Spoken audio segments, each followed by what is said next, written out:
Okay, let's get going. Let's get going. Um, so again, review question, and then go through the Carolingian Empire. This dreariness cannot last forever, and the Dark Ages, hopefully, at the end of this lecture, the sun comes out and we have the beginning of a real revival in um, um, after the fall of the Roman Empire and uh, the birth of what we call the High Middle Ages, which was really a glorious period. Of course, it had its limits, but you'll see it was a period of really unprecedented progression, and um, people's lives did improve after the year 1000, as you'll see. So I want to start with the review question. Um, and the review question today, 27, um, it makes an assertion. It says, Jesus was a product of Jewish history. Explain. And for this question, if I can find my place, um, one second. Um, well, um, one has to sort of back up, and you begin with the prophets way back between the 8th and the 6th century. Um, and the prophets called for redemption from sin, and this is a familiar theme in the preaching of Jesus. It's clear that he's inspired by the prophets. And also, the last of these prophets, Isaiah, with his idea of um, the monotheistic God bringing universal redemption. This is certainly part of Jesus' message. Um, Furthermore, we should note that the concept of the Messiah itself, which admittedly emerges later in Judaism um, under the Greeks and the Romans, nevertheless, the Messiah is conceived of as in some way a kind of spiritual King David. So all of these ideas are rooted in Judaism.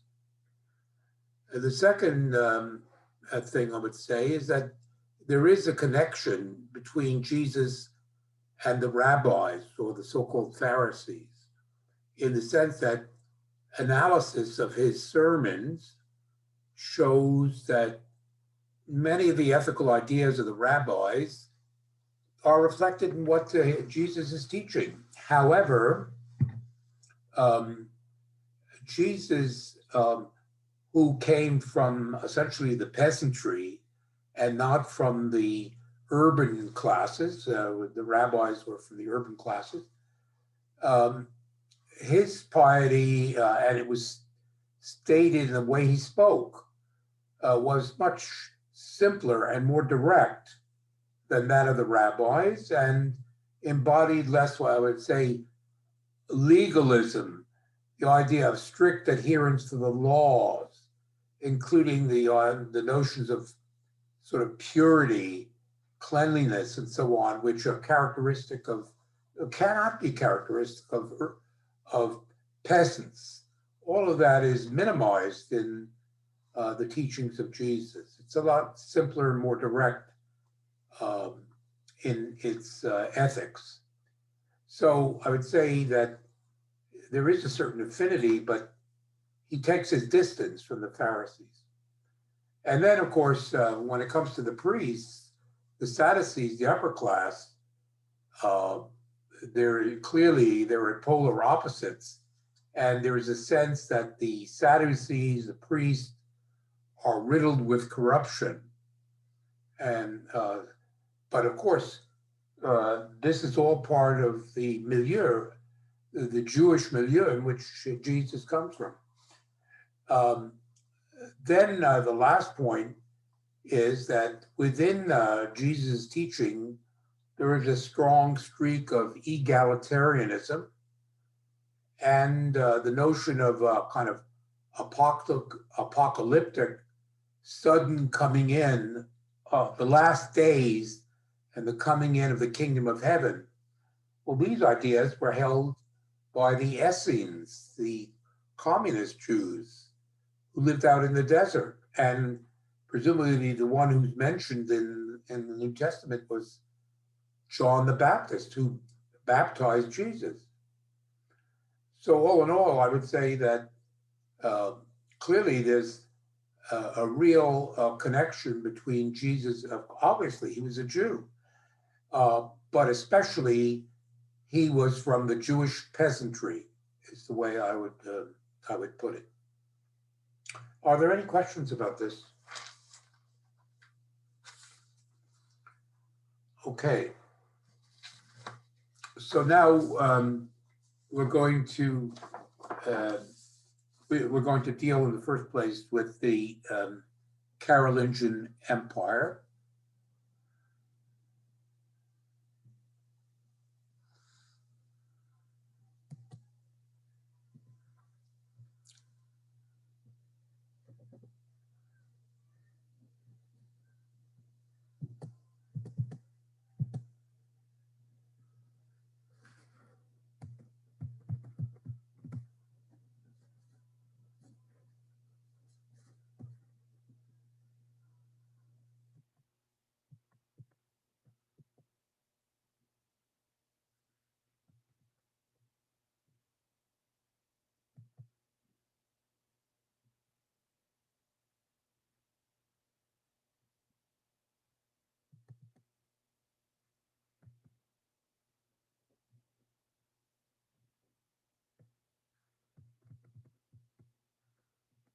And you'll recall we spoke last time about the fact that the original dynasty of the Franks were the Merovingians, but they couldn't control the situation, the development of a kind of feudalized anarchy amongst the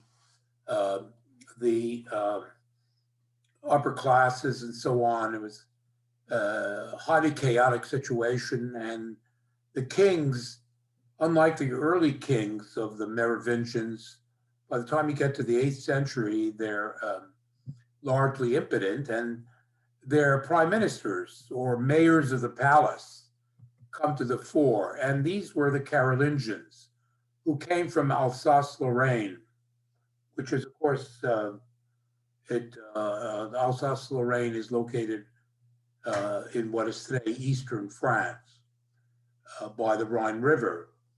And they became the so-called mayors of the palace. And the first of these was Charles Martel, and I explained that he stopped the Arab invasion in 732.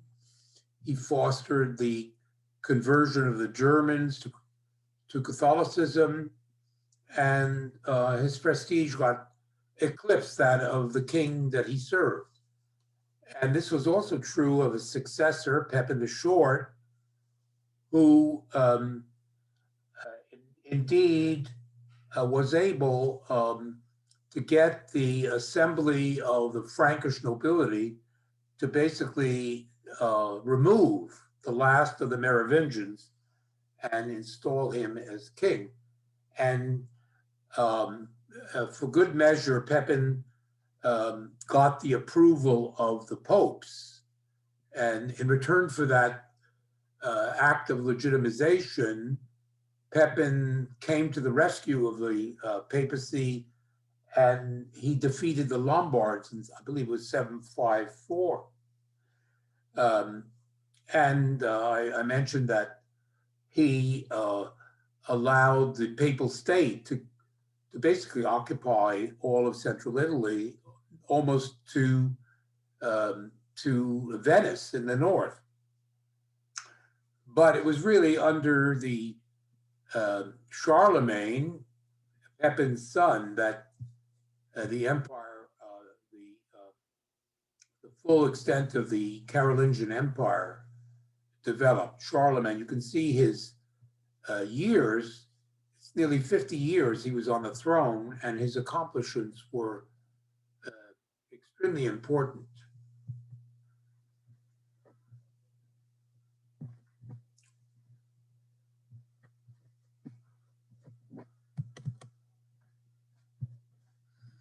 I have to bring up, here we go. This is the full extent of Charlemagne's empire. Well, this was constituted step by step, and what I'm mentioning now is really the steps through which the empire grew.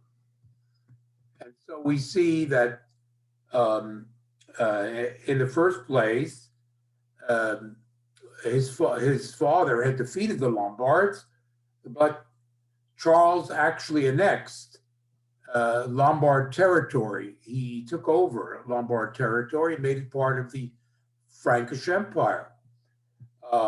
He also took over what is essentially the Low Countries and northwestern Germany. Here you can see here, likewise, making that part of, so basically what is today Belgium, Holland, and a bit of West Germany in the north. All of this becomes part of the empire. And then extending eastward, he extends the Frankish rule into what is today Saxony, which is in East Germany. The Saxons were still largely pagan, and in addition to conquering this area, he oversaw the conversion of the Saxons in Saxony to Catholicism. And finally, or not finally, but in terms of this eastward expansion, his army, which was basically the feudal host, advanced as far as Austria and the northern part of what used to be called Yugoslavia. This area here, Austria and northern Yugoslavia, became part of the Carolingian Empire. And finally, the last thing to mention is, of course, Iberia, Spain had been conquered by the Arabs at the beginning of the 8th century. Well, Charlemagne sent the feudal host across the Pyrenees and reconquered the sort of northeastern part of Spain, which is called Catalonia. Today, the major city there, of course, is Barcelona. So you can see this is a very extensive area that was reconstituted. And I explained that up until the time of Charlemagne,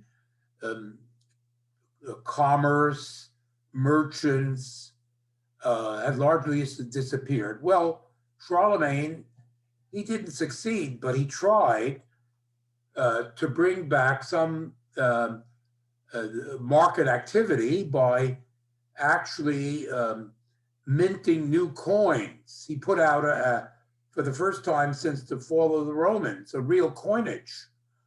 And to a certain extent, he was able to reconstitute a coinage. This attempt to sort of to revivify a more sophisticated economy ultimately broke down, but there was this attempt to do this. Very important was the fact that he tried to restore culture, especially working with the Benedictine monasteries. And I explained their significance earlier. Well, using the Benedictine monasteries, he stimulated a increased pace for the copying of ancient Latin manuscripts, the manuscripts of Roman antiquity. It became a kind of official policy to do this. And because that is, he did this, we call this the Carolingian Renaissance, a partial restoration, although in Christian terms always, because it's all being done in a context, of course, of deep Christianity. There is what we call this Carolingian Renaissance that occurs based on the monasteries. In this respect, one of the things that happens, and maybe I can bring this up,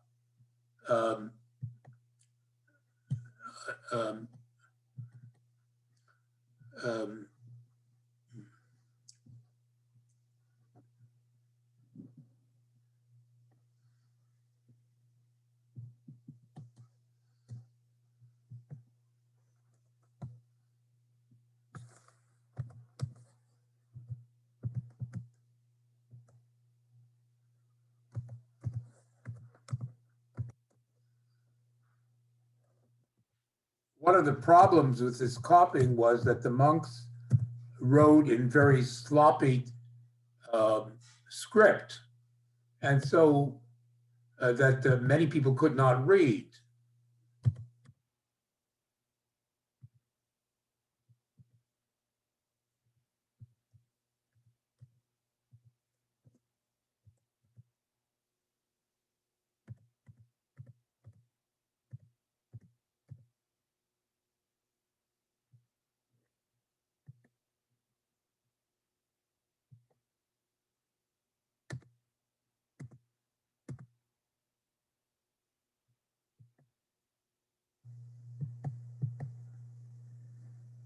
Oh, yes.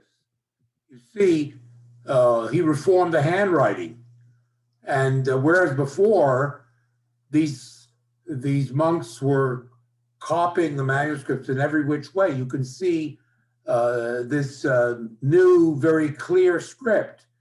He sponsors the use of this because people couldn't read what these monks had written down. This very clear script. In fact, this script remained very important, and ultimately the earliest printed books in the 15th century, many of them were printed using this script, so it was rather important. So these were some of the steps, but at the same time, he did,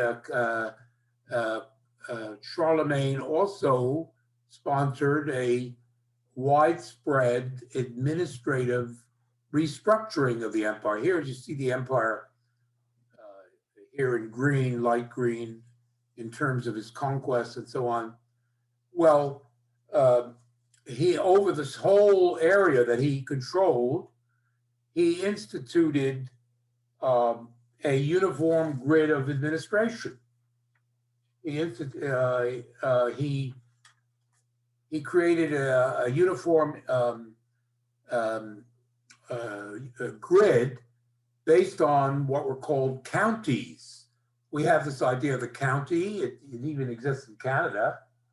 The county, well, this notion of the county was instituted by Charlemagne, and the whole empire was divided into something like 350 counties, which were headed by counts.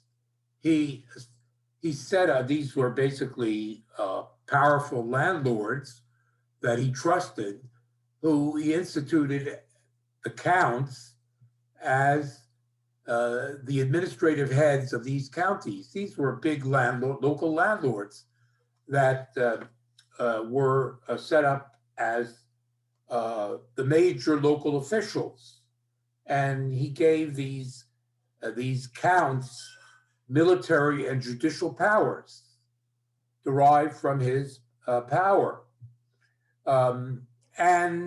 This is very significant. In order to support them, he gave them control of certain royal lands. Lands which he controlled were given out in return for the service, the military and judicial service of these counts. But notice this connection between land and service, service and land. The two are mixed together. There's no absolute right to property. It's all conditioned on service, military, judicial, and so on. It's characteristic of the feudal system. They are under him by virtue of the service that they do for the central government. And in return, they have a conditional right to the land. Indeed, it was made clear that, yes, they had control of this land, but it was only conditional. It was only based on the service that they were willing to provide. If they didn't provide service, they could be removed. They were revocable, as they say. In addition, so that's the basic administrative structure that he created. In addition to that, there were a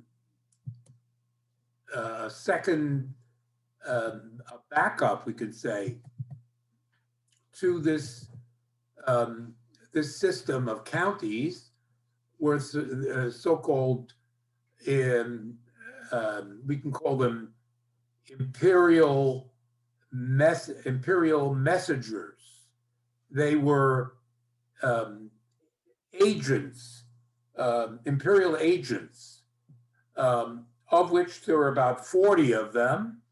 They all came from Alsace and Lorraine, where Charlemagne came from. Remember, I said that the Carolingians came from Alsace-Lorraine. Well, these appointees, these imperial agents, made sure that the counts did their duty, that they fulfilled their duties, fulfilled their service. So these people were mobile imperial agents that went around. They came from the upper nobility or from the upper clergy. They were bishops, they were abbots, and so on. But they all came from Alsace-Lorraine. Charlemagne could count on them. So that's the second element of the administration. The first is of course, the counts. Then these so-called missi dominici. And the third element were the so-called vassi dominici. And these were the imperial vassals. Now, vassal, I spoke about earlier when I was discussing feudalism. I discussed how it was a hierarchical system. Local lords looked for overlords, and the overlords looked for still higher overlords, and those in turn looked for still higher underlords. Well, the term for the underlord is always, it's called vassal. You are a vassal of a lord in the feudal system. And so, in addition to the counts and the missi dominici, Charlemagne, all across the empire, he created a vassi dominici, that is, imperial vassals, we can call them, imperial vassals. And these were people who basically, they were already influential landlords, but in order to tie them to the imperial government, he created a direct tie between himself and all of these influential landowners. And they were also now required to do service, especially military service to himself. Because all of these activities, as I said, are developing within this feudal concept, this feudal system, which is maturing really from about 500 onwards. And Charlemagne, in a way, regularizes the developing feudal system in the way that I've described. It becomes a sort of a regulated system based on reciprocal relationships between an overlord and a vassal or an underlord. And the primary service, of course, is military. It's above all responding to the call of the king, or in this case now the emperor Charlemagne, to the whole assemblage of feudal knights from the highest level, say from the level of the counts, down to the owner of small manors scattered all over the empire, to leave their estates and assemble at the command of the emperor and constitute his military force. What I would say is that under Charlemagne, the whole system is reaching a kind of maturity. Now, of course, the nature of warfare is partly conditioning what is happening, because, of course, really starting with the barbarian invasions, I would say, in the 5th, 6th, and 7th centuries, over time, it is the cavalry and the increasingly heavily armored and armed cavalry, which becomes the leading arm of warfare in all of this. All of these lords in this hierarchy that I've been speaking about, basically, insofar as they are not on their manors, are obliged, and there is a kind of obligation. So many months of the year are stipulated. They have to give military service to their overlords, and above all, to the king or to the emperor. And of course, we see here the armored knight becomes the dominant arm of the military already by the time of Charles Martel. That's true. But the social significance of this is that this reality really consolidates the social power of the landlord class, because they're the only ones who can afford to have one or several war horses. They're the only ones who can afford the weapons and the armor to be a knight in the first place. An ordinary peasant simply cannot do this, nor can an ordinary peasant leave his land for 3 or 4 months in the summer season in order to make war. So war becomes an exclusive monopoly of this upper class. And of course, war is basically you control the means of violence, and the peasants have less, especially amongst the barbarians.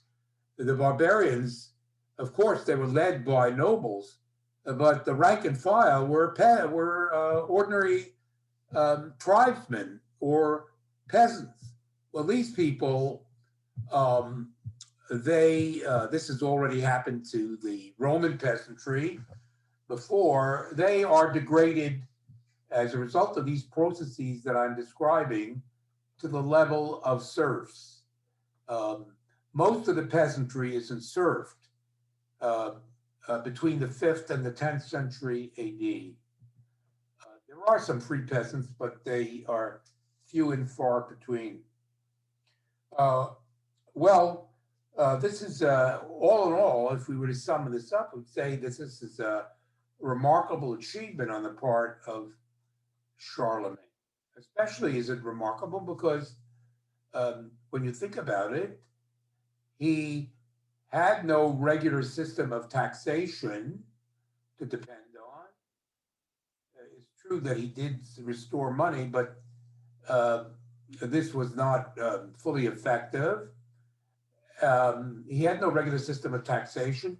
He couldn't pay in money central administrators or judges or make sure that the army was loyal to him on the basis of paid work.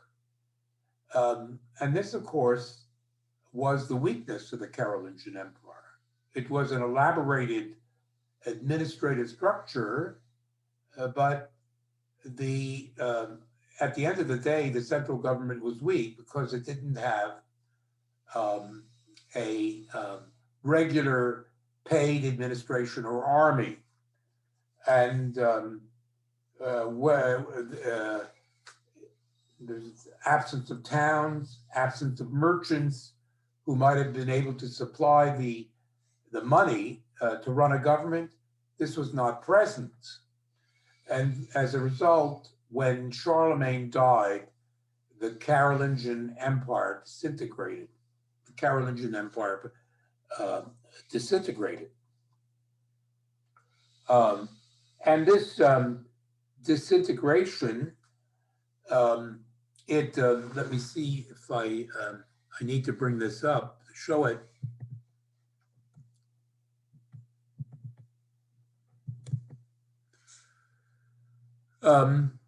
This disintegration, well, it began in the reign of Charlemagne's successor, who was a man by the name of Louis the Pious. Notice his name, Louis the Pious. Well, he couldn't do enough for the church, Louis the Pious, but he was a weak emperor, a weak king, and he could not control the feudal lords, and so under Louis the Pious, things began to really, the wheels began to come off. But he lasted, Louis the Pious, until about 740, and he had 3 sons, Louis the Pious, and no sooner did he die than they began to fight for control of the empire. And there was a 3-year civil war, and it ended in a treaty in 843. The so-called Treaty of Verdun was signed, Treaty of Verdun, which basically divided the empire into 3 parts. This is important because on the one hand, you have the Frankish part, essentially most of France. Here you see it in green.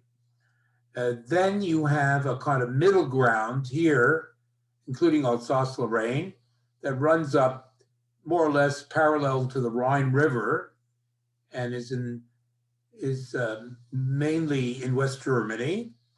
And to the east, you have the Germanic part of the empire. This is part of Germany. And this division proves to be really important because the middle part ultimately, and I can't get into the details, ultimately it disappears. And you're left on the one hand with France to the west and Germany to the east.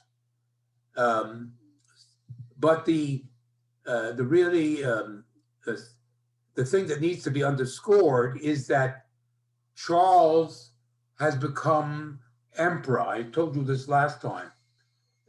In the year 800, he is crowned emperor of what is called the Holy Roman Empire.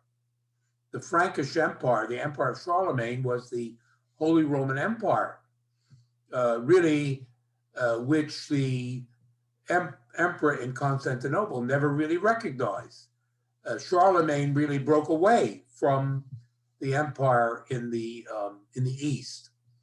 Well, this title, Holy Roman Emperor, devolves on the German king, the Holy Roman Emperor. And from this time onwards, essentially the king of Germany, there's no title like that. He's called the Holy Roman Emperor.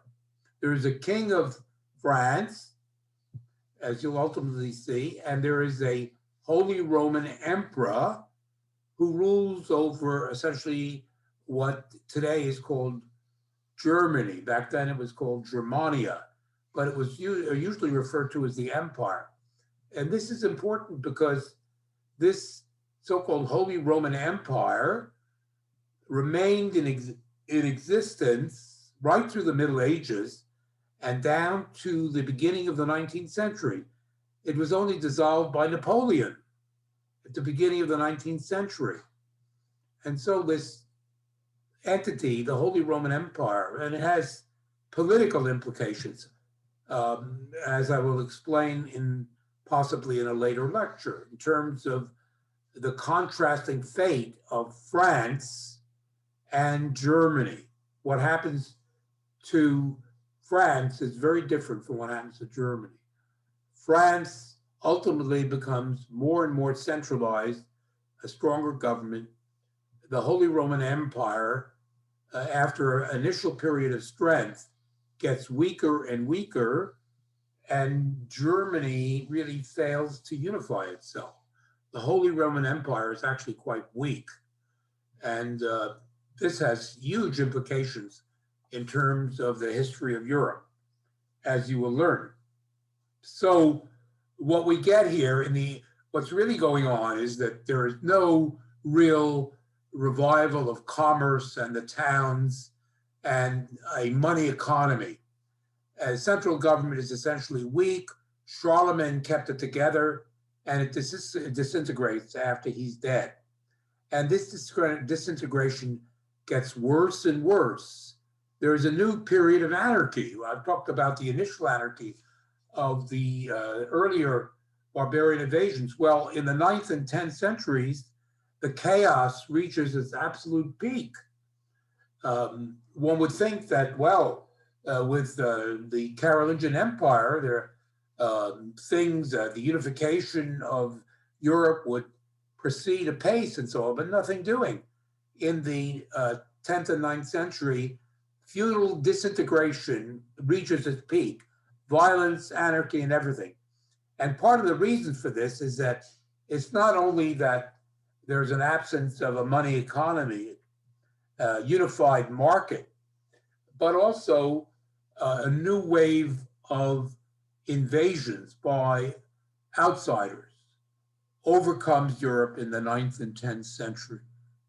You have, in the first place, from the north, from Scandinavia, the Vikings, these redoubtable warriors, pirates, they break out of Scandinavia, from Denmark, from Sweden, from Norway. They come down and they raid up the rivers of Western Europe. Of course, there's these great rivers. You can easily sail Viking vessels up these rivers.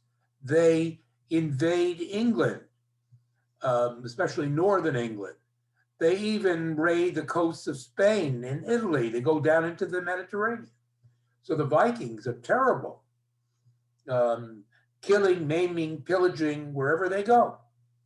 But in addition to this, from the west, from the east, a new invasion by the so-called Magyars. These Magyars are really the immediate ancestors of the Hungarians. Their language is a variant of Turkish. Presumably, they are of Turkish origin, coming from Central Asia, and they also raid deep into Western Europe. France, Spain is not spared by these Hungarians, and they ultimately settle down in what is today Hungary. We're talking about the 9th and 10th centuries. So the Vikings and the Magyars invade Europe, and then from the south, new waves of Arab pirates. They already occupy Spain. They ravage the coasts of Italy and Spain. So together with the internal disintegration, you have these foreign invasions.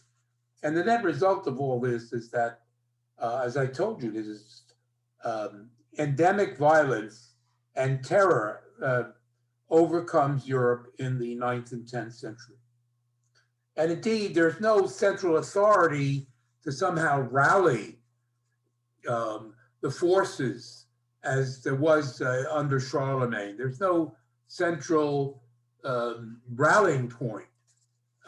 And so, of course, the system is now organized along feudal lines, but it's basically at the local level. And this is the real period of castle building, I would say. Local fortresses appear everywhere. You can see them especially in France, in northern France. The fortified castle, of which there are hundreds, if not thousands of these, because the violence is so terrible that really the only defense is a local defense. And beneath the level of these feudal warriors who are fighting one another and also fighting the new invaders, the ordinary peasants who are now serfs really are basically in fear of their lives. It's a terribly degraded situation from a political perspective. It's as if the gangs took over Winnipeg, took over Manitoba, and they're basically doing whatever the hell they want. This is the situation. Now, in terms of France, maybe I can get this. No, I cannot. I'll have to get a new image. See if I can do this.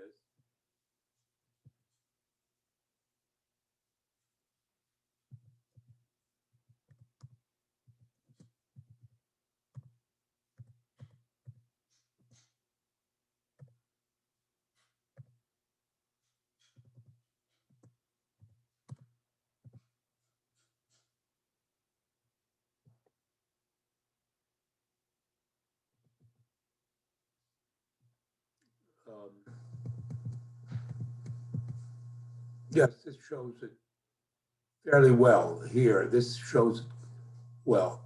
What you see here is the situation in a place like in France, around about the year 1000 AD. And what you have here is essentially 6 big feudal lords.